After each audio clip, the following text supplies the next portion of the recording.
Merci de votre accueil. Voici la ronde de journaux parus ce mercredi 7 août à Kinshasa. Débutons notre ronde avec l'Observateur qui signale qu'en visite à l'aéroport international d'Ndjili, le président de la République Joseph Kabila a parlé concertation nationale avec Kengo Eminaku. En effet, le chef de l'État Joseph Kabila Kabange a reçu dans le salon international de l'aéroport d'Ndjili les deux présidents du Parlement. À en croire l'Observateur, ils ont parlé avec le chef de l'État de l'organisation prochaine des concertations nationales sans donner plus de détails. Tablant toujours sur le même chapitre des concertations nationales, le phare estime que la réforme institutionnelle est une inquiétante thématique. En réalité, beaucoup de leaders politiques et de la société civile, toutes tendances confondues, souhaiteraient être rapidement fixés sur le contenu de cette matière, écrit le phare. Certains analystes politiques, par contre, voient dans le projet de réforme institutionnelle lâché par Kengo Eminaku sur la place publique un appel du pied en direction de l'opposition, aussi bien celle présente dans les institutions de la République que celle en dehors dans le cadre de la politique d'ouverture imputée au chef de l'État Joseph Kabila.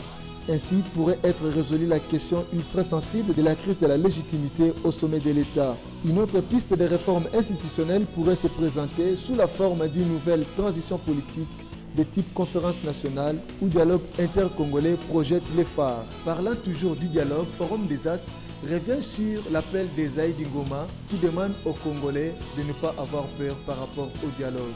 Ainsi, sans souscrire à la querelle sémantique en cours, le porte-parole du cartel des signataires de l'acte fondateur de la Troisième République définit le dialogue en ces termes. Le dialogue entre Congolais n'est qu'un moment de recherche de convergence sociale et politique entre Congolais pour redonner force à la nation. Pas de quoi avoir des appréhensions quand tout le monde est d'accord qu'il y ait rencontre entre les hommes, atteste Zaïd Ngoma.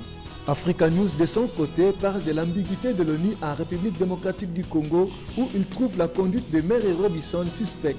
D'après ce journal, Mary Robinson, proche du Britannique Tony Blair, un des acteurs clés de la coalition anti-Congo, met à profit ses responsabilités d'envoyé spécial de Ban Ki-moon dans les Grands Lacs pour vider la résolution 2098 de toute sa substance et maintenir les enjeux au chemin de 1999 alors que cet instrument du Conseil de sécurité envisage le désarmement au besoin par la force des forces négatives dont le M23.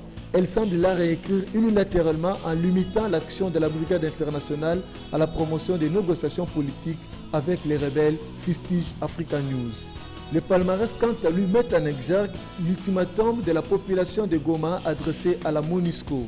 En effet, tout est parti des tergiversations de la MONUSCO qui a lancé un ultimatum en considérant toute personne ne faisant pas partie des forces de sécurité nationale et possédant une arme à feu à Goma et dans les localités situées au nord de la ville comme une menace imminente pour les civils. La population de Goma a ainsi décidé de se prendre en charge pour se faire entendre. La société civile du Nord Kivu ne compte pas lésiner sur les moyens. Elle annonce des actions d'envergure à Goma et dans les villes de Nord Kivu, si d'ici jeudi 8 août, soit une semaine après la mise en place de la zone de sécurité, la brigade d'intervention n'entame toujours pas la traque des groupes armés. Terminons avec la référence plus qui revient sur la double audience de Revard à l'hôtel du gouvernement où les ambassadeurs Antusle et Sunergen, respectivement ambassadeurs des États-Unis d'Amérique et ambassadrice du Royaume de Suède en République démocratique du Congo, attestent que l'avenir de la République démocratique du Congo est prometteur.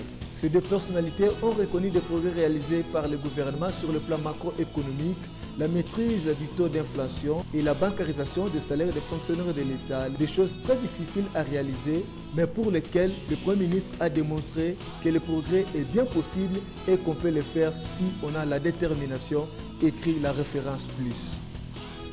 C'est tout pour aujourd'hui, à la prochaine.